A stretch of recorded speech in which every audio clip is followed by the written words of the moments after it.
Muy buenos días, mis amadísimos hermanos en Cristo Jesús. Es un placer estar de nuevo ante esta pantalla, ante este medio de comunicación que el Señor nos permite para poder entrar en el discipulado bíblico de la paternidad. En discipulado bíblico, cómo ser padres conforme al modelo de Dios. Muy buenos días, hermana Carla, los hermanos que van entrando en este medio. El Señor bendiga sus vidas.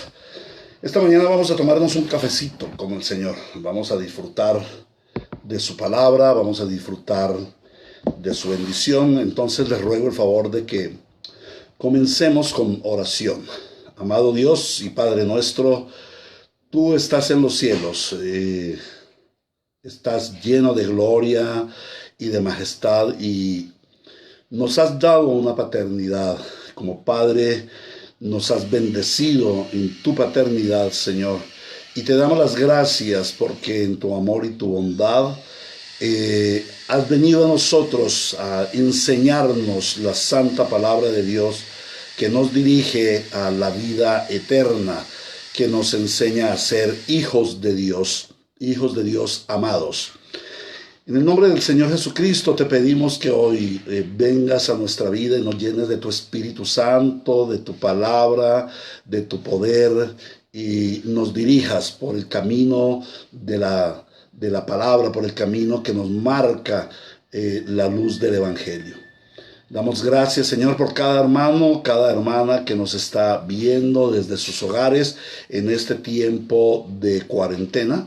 Damos gracias, Señor, que tú permitas que podamos aprender más de la palabra de Dios. Gracias, Señor, por lo que nos has venido enseñando acerca de la paternidad bíblica. Ahora nos dedicamos en tus manos de amor para que nos sigas edificando en la santísima fe. En Cristo Jesús nos disponemos en tus manos de amor. Amén y amén. Bueno, mis hermanos, muy bienvenida la hermana Dilma, siempre fiel. El Señor te bendiga ricamente. También por allí vi al pastor Ismael Quintero. Mis respetos y mis saludos desde aquí de Medellín, un hombre de Dios, maestro de la palabra que nos bendice. Jeremías Callao Camacho, también un saludo especial. Bienvenido a este conversatorio sobre la paternidad bíblica.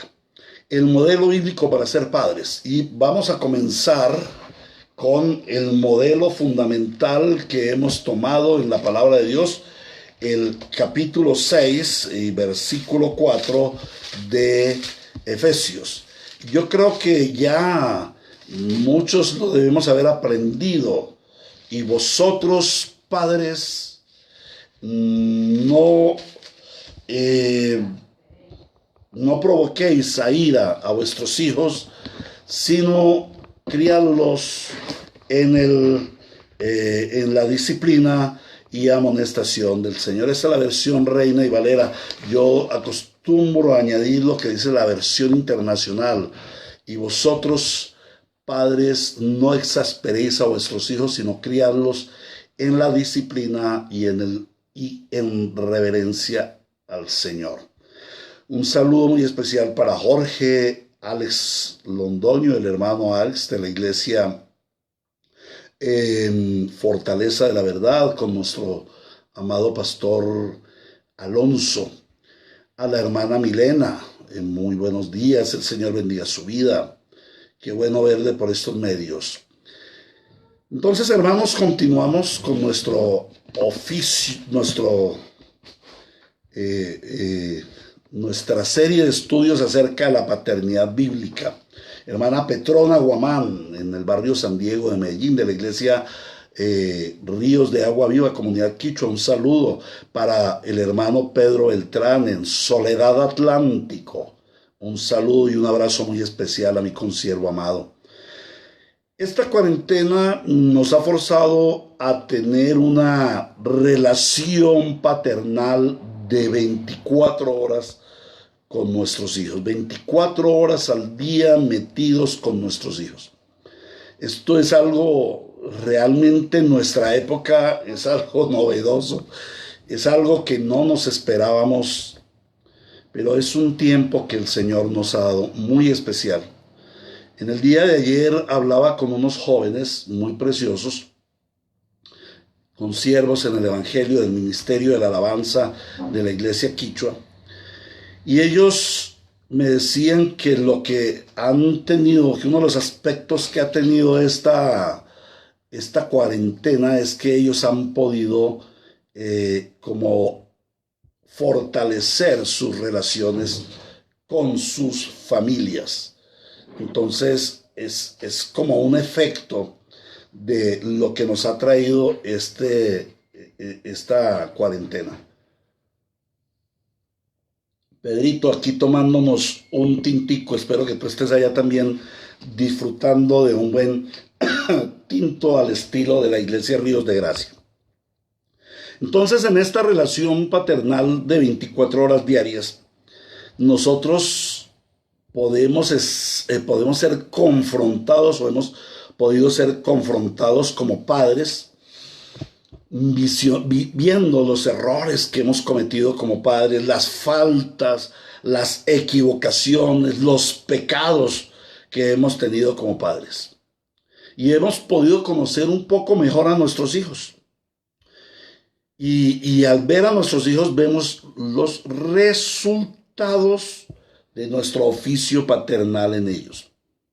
Hermanos, lo que sucede en nuestros hogares con nuestros hijos, lo que hacen nuestros hijos, no es más que el reflejo, el resultado de nuestro oficio paternal con ellos.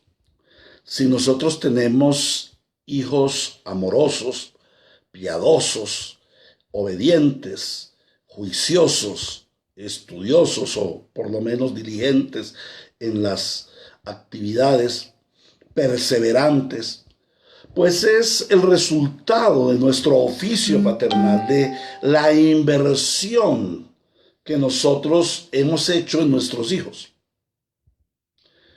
Pero si nuestros hijos son todo lo contrario, si nuestros hijos son desobedientes, son intolerantes, son groseros, son perezosos, ese es el resultado, esa es la consecuencia de nuestro ejercicio paternal sobre ellos. Eso es lo que hemos sembrado. Y Dios el Señor nos está dando este tiempo especial a todas las familias para evaluar nuestro oficio paternal, pero también para edificarnos, capacitarnos bíblicamente para transformar este oficio paternal, para redireccionar a nuestros hijos. Un saludo para el hermano Alexander Henao, su esposa. Esperamos que la hermana Noreldi siga mejor, que esté bien, que todos en casita estén bien. Un saludo allá, un abrazo especial. Entonces les decía que el Señor nos ha dado este tiempo para reconsiderar las cosas y para poder ser confrontados con la palabra de Dios, con el propósito de reformar nuestro hogar, de transformar nuestro hogar. Y es que la palabra de Dios es transformadora, hermanos. Por eso yo insisto en algunas ocasiones en solicitarles sus comentarios. Y hoy lo pido nuevamente. Hermanos, por favor, para edificación de los hermanos, para estar en comunión en cuanto a lo que estamos viviendo y cómo la palabra de Dios está obrando en nuestras vidas, les ruego el favor de que empiecen a escribir sus experiencias de lo que este discipulado ha sembrado en sus vidas y cómo este discipulado ha brindado herramientas y ustedes al llevarlo a la práctica pueden tener qué resultados han tenido. Esto con el fin de compartir con los hermanos, también con el fin de evaluar las enseñanzas, cuál ha sido su fruto, si han sido entendibles, si han sido prácticas, si han pasado de simplemente el conocimiento a la acción. Entonces es importante, hermanos, que ustedes nos compartan. Por eso les he dicho todos los días, les digo, ya llevo 3 semanas en lo mismo, diciéndoles, esto es un conversatorio, hermanos. Por favor, compartan sus experiencias, compartan lo que está sucediendo, cómo les ha edificado en este tiempo este mensaje, este discipulado, que es bien importante para nuestras vidas como padres, como familia. Por eso tomamos esta decisión de enseñar este discipulado. Y gracias a Dios que, bueno, el Señor nos dio otras 2 semanitas para profundizar más. Yo pensaba que ya íbamos a terminar este viernes, pero este jueves, pero hermanos, el Señor nos da 2 semanitas más. A propósito, digo que jueves porque el viernes ya no tendremos. Realmente el preparar estas enseñanzas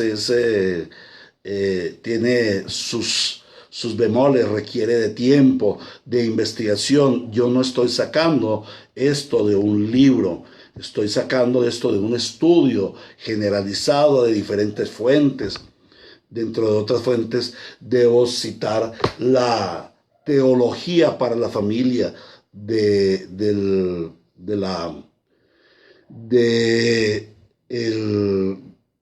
bueno, un libro que tengo que me dieron, que se llama La Teología para la Familia. Entonces de allí he extractado mucho, además de otros libros de paternidad, de familia. Entonces, para preparar estas enseñanzas tengo que ir a varias fuentes y esto requiere tiempo. Entonces, para el viernes, jueves, hoy miércoles, jueves, viernes, sábado estaré comprometido con la predicación de la palabra de Dios en la iglesia Ríos de Agua Viva y la iglesia bíblica Ríos de Gracia. Un saludo a la hermana Manuela Bastidas, al hermano Mauro Gómez. Muchos saludos desde aquí, desde Robledo, donde estamos emitiendo. Entonces les decía que por esa razón vamos de lunes a jueves. El viernes tomamos un receso, volvemos el lunes, porque realmente es necesario tomar el tiempo para la predicación y esto me demanda mucho tiempo. Entonces, hermanos, les decía que por favor compartan sus experiencias para que los hermanos sepamos cómo está obrando y cómo les ha sido útil este ciclo de enseñanzas. Y como les decía, la palabra de Dios tiene un poder transformador. ¿Cómo está transformando nuestro oficio paternal y cómo está influyendo en la educación de nuestros hijos? Algunos hermanos me han dicho, pero pastor, mis hijos ya son grandes. Infortunadamente yo llegué a conocer el evangelio cuando ya tenía hijos mayores o de determinada edad y ya no es aplicable. Hermanos, nunca es tarde. Nunca es tarde, así nuestros hijos sean ya adultos, nunca es tarde para transmitirle los principios fundamentales de la palabra. Ahora ellos van a ser padres, quizás. Entonces ellos necesitan todos estos principios de la Biblia. Y qué mejor que un padre pueda reconocer en su hijo, yo me equivoqué contigo. Yo cometí serios errores, pero no quiero que tú como hijo cometas los mismos errores. Entonces quiero enseñarte los principios bíblicos y hablar con tu hijo. Pedir perdón por tus pecados en tu oficio paternal. Y redireccionar tu oficio paternal. Ahora, nunca es tarde para comenzar de nuevo, para comenzar. Pero debo decirles, hermanos, que en esto hay que tener mucho cuidado, prestar mucha atención, porque generalmente al recibir una serie de información, nosotros queremos aplicarla y meterla como con inyección y de ahora en adelante vamos a hacer esto. Pero como veíamos ayer, Dios es un Dios de procesos. Y Él no nos saca por ejemplo, cuando Él nos trae a la redención, Él lleva un proceso. De hecho, nosotros vemos que la santificación, que es el proceso de Dios para transformarnos a su imagen y semejanza, no la hace en un solo acto, sino Él nos lleva en 3 partes: una santificación inicial y definitiva, una santificación progresiva en este lapso de vida y una santificación total en el estado de glorificación, transcurso hacia el estado de glorificación. Entonces, hermanos, igual nosotros como padres debemos orar sobre nuestros hijos, trayéndoles en un proceso. Observen, hermanos, que a través de los tiempos ustedes han sembrado algunas semillas, unas semillas de cizaña, malas semillas de hierba mala en sus hogares, con sus hijos. Ustedes han sembrado equivocadamente. Entonces, ustedes no van a pretender que van a empezar a sembrar semillas de la fe y van a producir fruto de hoy a mañana. No, hermanos, esto es un proceso.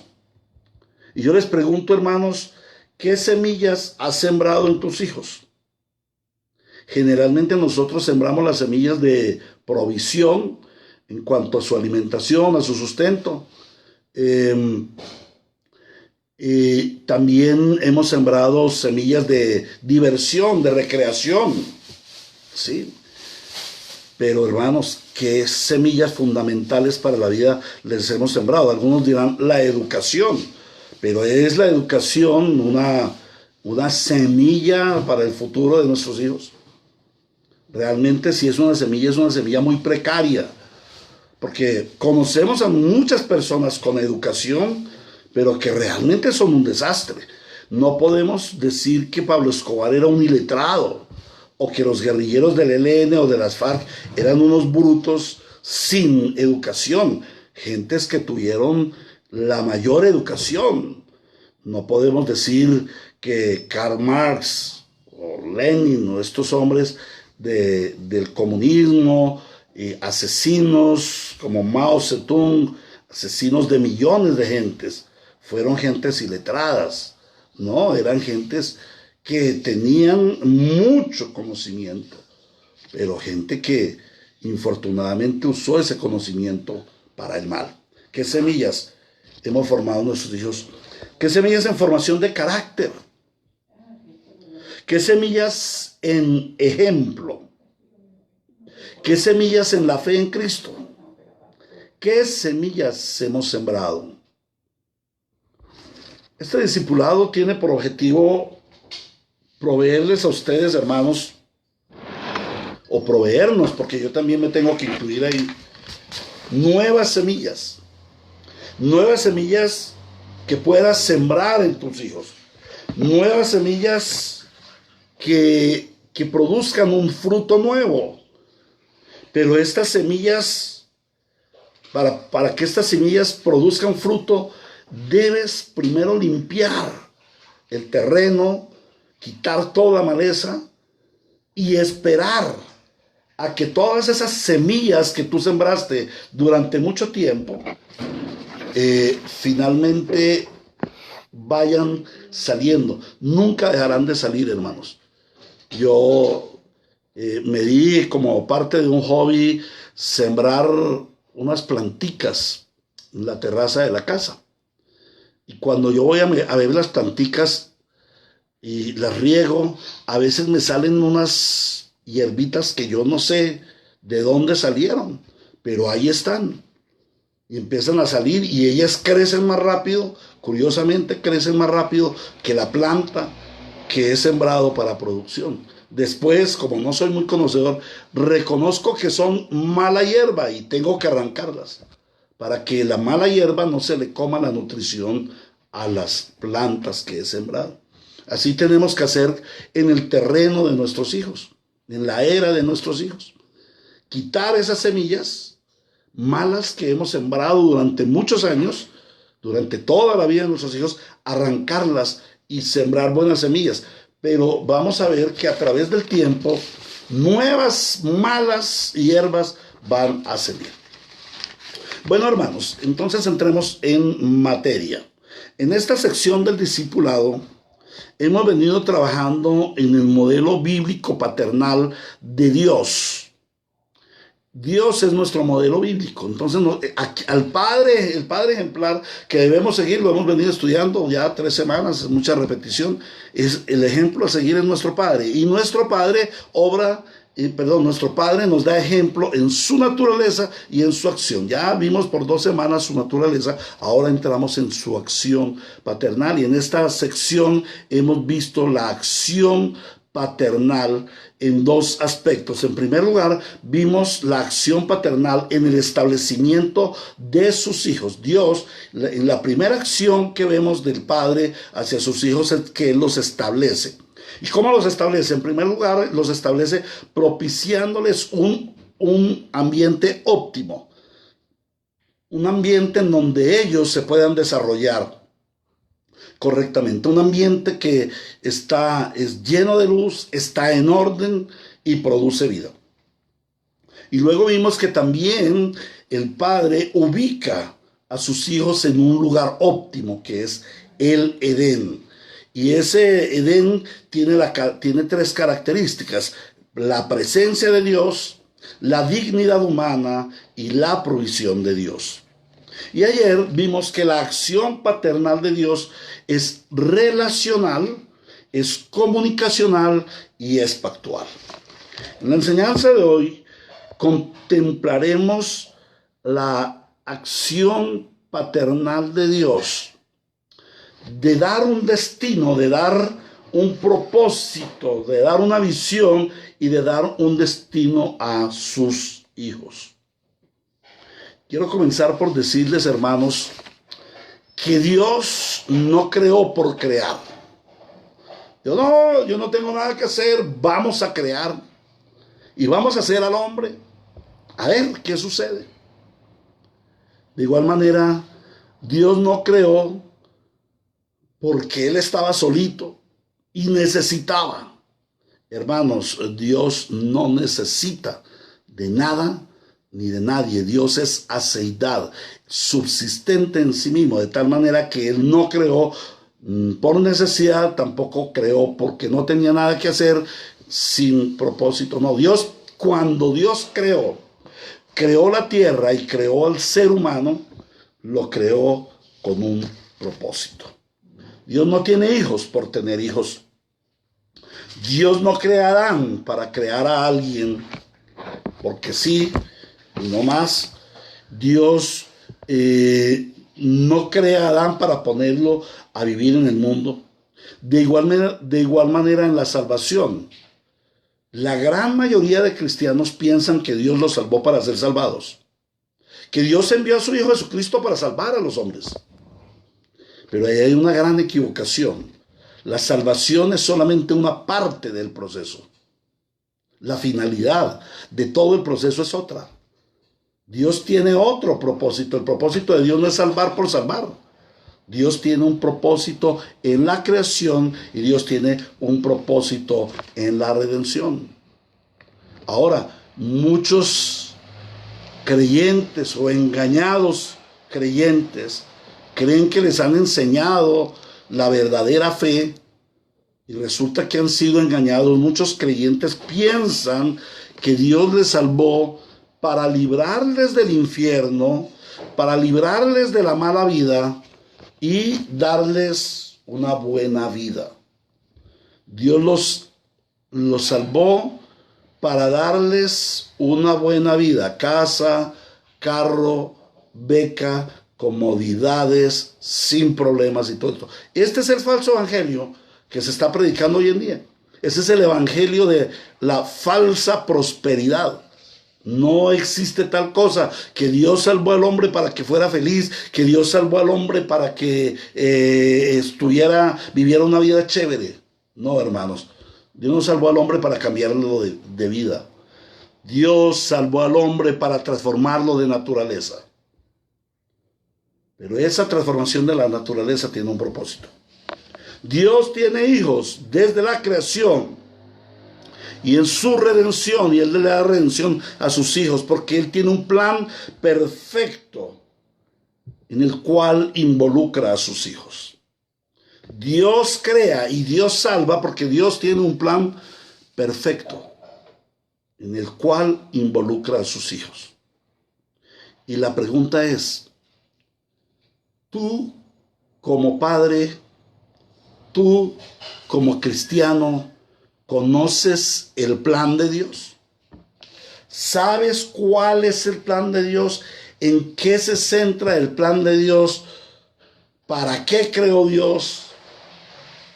Y no vamos a resultar con la famosa frase de cajón: ah, no, Dios nos creó para su gloria. Sí, es cierto, Dios nos creó para su gloria. La palabra de Dios es clara, pero ese no es el plan de Dios. Ese es el resultado, la consecuencia del cumplimiento del plan de Dios. Que Él recibe su gloria. Pero la pregunta es, como cristiano, ¿conoces el plan de Dios? Como padre, ¿conoces el plan de Dios para transmitirle a tus hijos el plan de Dios? Para encauzar a tus hijos en el plan de Dios. Van respondiendo ahora a esa pregunta, hermanos. Si alguien la tiene, ya la puede escribir. Compártalo. Hermanos, yo conozco el plan de Dios. El plan de Dios es esto. Sería bueno que nosotros pudiéramos comprender y pudiéramos también alimentar con las opiniones, con los conceptos y con la fe, especialmente con la fe bíblica de los hermanos, conocer cuál es el plan de Dios. Como padres, ¿cuál es el plan de Dios? Mientras tanto, nos tomamos un tintico y un saludo a la hermana Dilma Méndez Rodríguez. Y a nuestro amado hermano John Jairo Quintero, mi amigo John. Que el Señor te bendiga ricamente, te extrañamos mucho. Los extrañamos a todos los hermanos de la iglesia. Crucecita también está por aquí. El Señor te bendiga. Entonces, hermanos, la pregunta es, ¿nosotros conocemos nosotros el plan de Dios? ¿Conocemos nosotros el plan de Dios? Dios tiene un plan. Y cuando Dios creó al hombre, lo creó con un plan. Y ese plan ha sido inalterable, porque uno de los atributos de Dios, como ya lo vimos, es su inmutabilidad. Dios no puede ser alterado por nada. Y cuando Dios hizo un plan, Él empezó a desarrollar su plan y nada, absolutamente nada, altera su plan. Al contrario, la palabra de Dios nos enseña que la providencia de Dios consiste en que todas las cosas que suceden contribuyen al cumplimiento del plan de Dios. Entonces nosotros vamos a descubrir, a mirar hoy, a los que ya los conocen. No he visto hasta ahora ninguna respuesta. Y esto es preocupante, hermanos. Esto es bastante preocupante, que el cristiano no sepa cuál es el plan de Dios. Dios tiene un plan. Y ese plan no está oculto. Él nos ha revelado su plan. Él nos ha revelado su plan. ¿Cuál es el plan de Dios? ¿Qué proyecto tiene Dios? O sea, Dios simplemente creó y listo. Y entonces vino la caída en pecado y bueno, ahora vamos a tener un plan de redención para que el hombre sea redimido. O Dios crea y viene la caída y entonces luego viene la redención, el castigo para los irredentos, para los injustos, la redención, la salvación para los que Él ha escogido desde antes de la fundación del mundo. Y luego el estado de glorificación. Pero ¿y cuál es el plan de Dios? ¿En dónde está el plan de Dios? Dios tiene un plan. Dios es un Dios de orden. Dios no es un Dios de caos. Ni Dios es un Dios a quien las cosas lo cogen. Porque sí, como creyentes debemos conocer cuál es el plan de Dios, porque nosotros formamos parte de ese plan de Dios.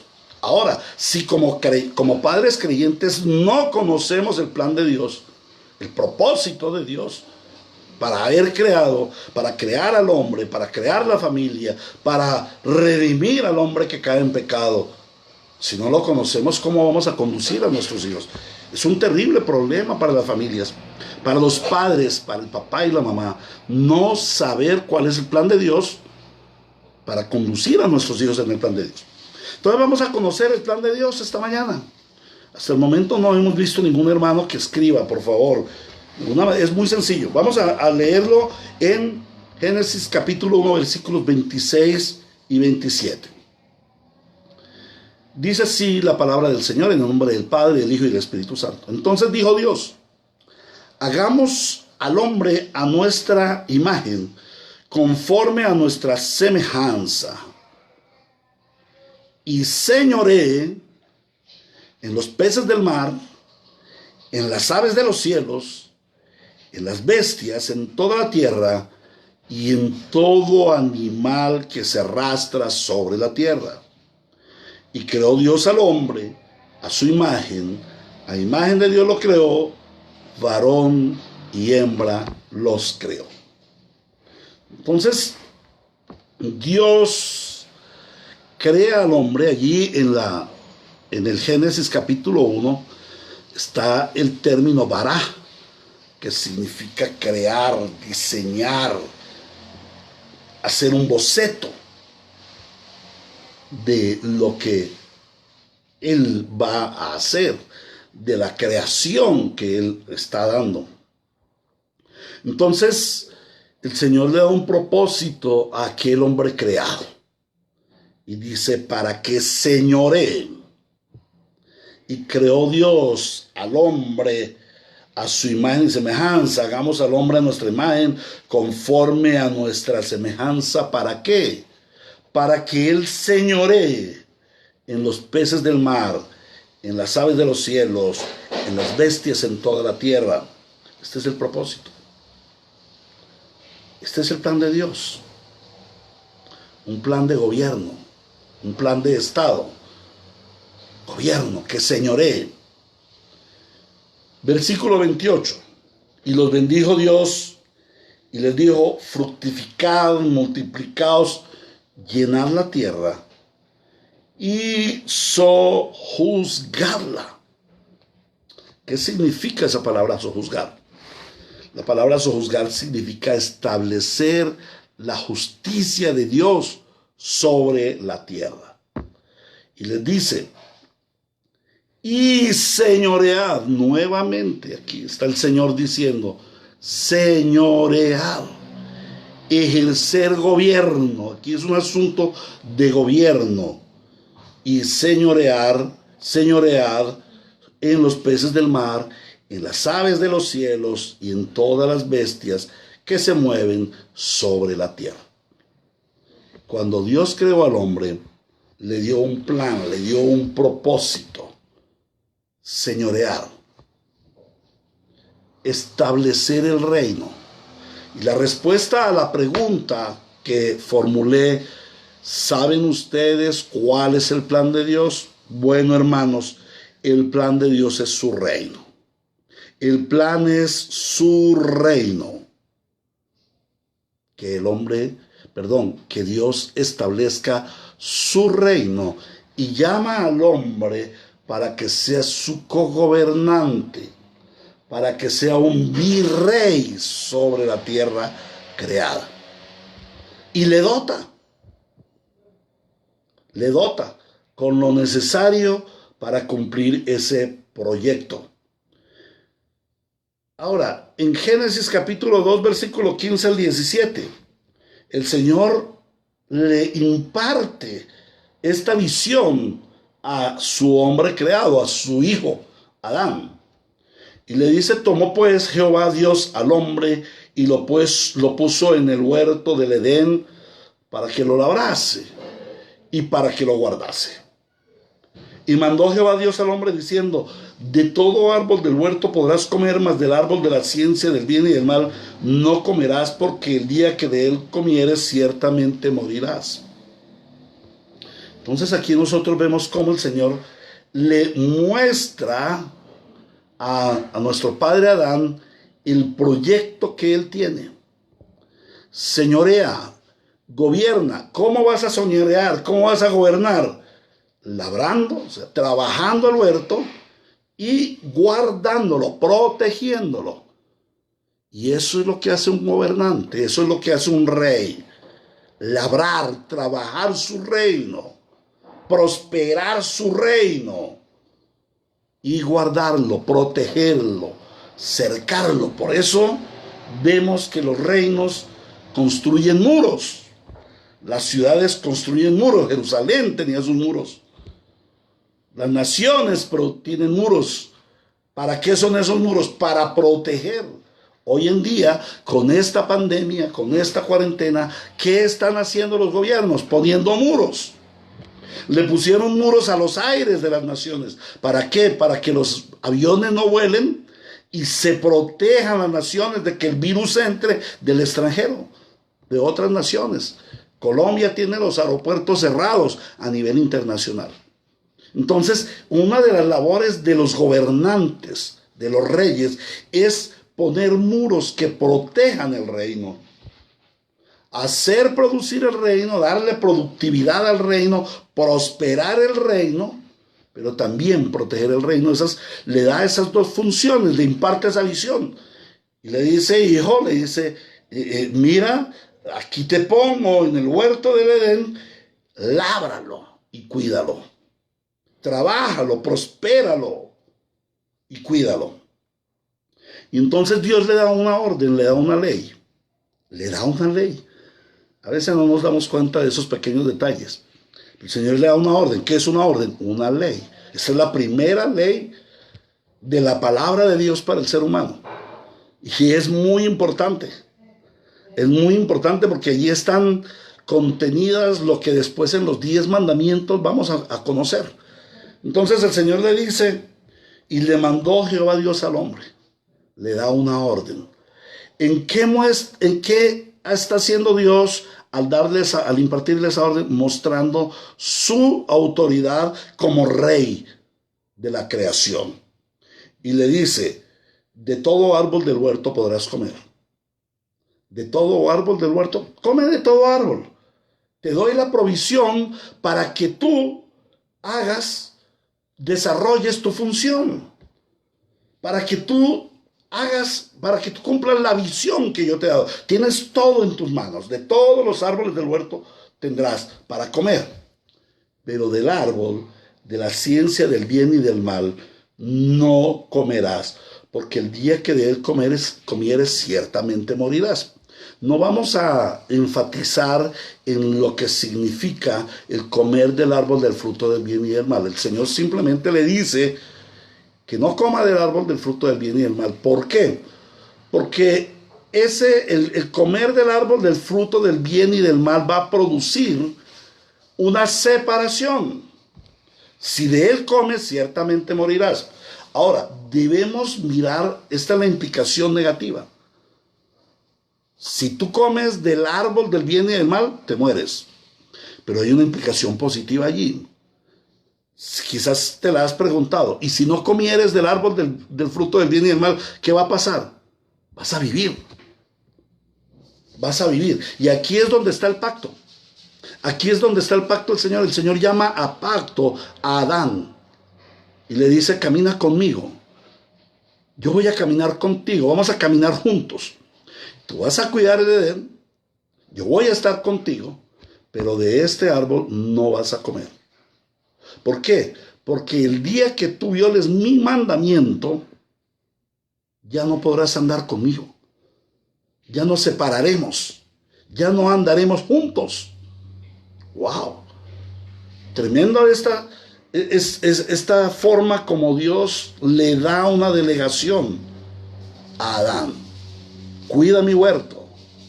Protégelo. ¿Qué tenía que cuidar Adán del huerto? Arar, ganarse los frijoles, ganarse el arroz con el sudor de su frente. Aún no. Eso fue consecuencia del pecado. El Edén producía frutos. Todos los frutos habidos y por haber. Todos los frutos allí en el Edén. Y el Señor le dice, cuida mi huerto. ¿Qué tenía que cuidar del huerto del Señor? El no comer del árbol del fruto del bien y del mal. Este era el cuidado máximo que debía tener nuestro padre Adán, nuestra madre Eva. Debían tener un cuidado máximo de ese árbol. No vamos a entrar en detalles el por qué, pero esa fue la visión que Dios le dio. Y vamos a andar juntos mientras tú guardes el jardín y no comas del árbol que yo te digo que no comas. Vamos a caminar juntos y te dirigirás hacia la vida eterna. Este es mi reino. Ese árbol allí representaba el reino de Dios. El hombre tenía derecho a tomar de todo lo que había. El hombre podía gobernar todo lo que había, pero no podía gobernar el árbol del fruto del conocimiento del bien y del mal. Por eso el Señor le dice, de este árbol no toques. El gobierno de este árbol es mío. Yo soy el rey del Edén. Tú eres mi virrey, pero yo soy el rey. Debes honrarme, debes respetar mis decisiones, porque yo soy el rey.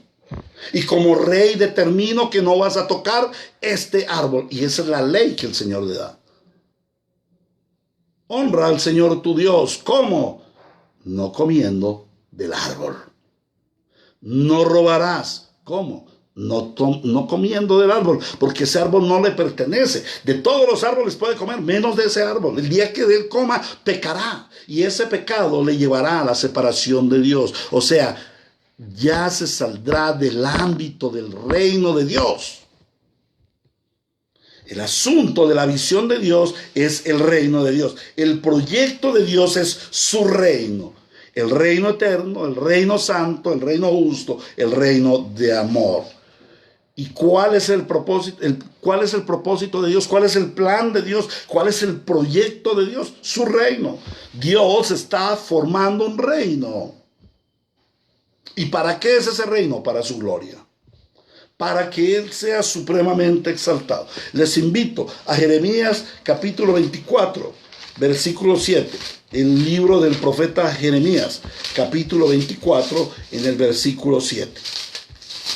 Dice así la palabra del Señor, Jeremías 24, 7. Y les daré corazón para que me conozcan que yo soy Jehová. Y me serán por pueblo, y yo les seré a ellos por Dios, porque se volverán a mí de todo corazón. Allí mismo en Jeremías capítulo 31, versículo 33. Jeremías capítulo 31, versículo 33. Dice el Señor, 31-33 de Jeremías. Pero este es el pacto que haré con la casa de Israel. Después de aquellos días, dice Jehová, daré mi ley en su mente y la escribiré en su corazón, y yo seré a ellos por Dios, y ellos me serán por pueblo. Cuando Dios creó al ser humano, cuando Dios creó a Adán y a Eva en el Edén, los puso en el Edén, ¿qué estaba haciendo Dios? Estaba estableciendo su reino, estaba dando inicio a ese reino sobre la tierra. Y él crea todo, y de toda la creación nombra a Adán, el virrey, el administrador, el gobernante terrenal de ese reino, el virrey. Dios le delega a su hijo, como un padre, como un rey, llama a su príncipe y le delega gobierno. Le da una parte de su gobierno que esté atento a ese reino del Padre. ¿Y cuál es el plan de Dios?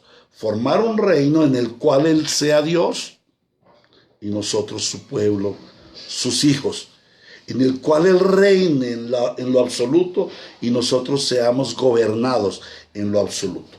Les invito a Apocalipsis capítulo 21, versículo 17. Apocalipsis capítulo 21 en el versículo 17 nos habla de las cosas finales, cuando ya todo se cumple. ¿Y qué es lo más importante allí en el cumplimiento de todas las cosas? Las calles de oro, el mar de cristal, que hay toda la provisión, que no tendremos hambre, ni necesidad, ni frío, ni sueño, ni necesidad de luz, ni de resplandor de nada, porque veremos la gloria de Dios. No, eso no es lo importante. Lo importante es justamente la gloria de Dios. Apocalipsis 21:7 dice el Señor: el que venciere heredará todas las cosas, y yo seré su Dios, y él será mi hijo.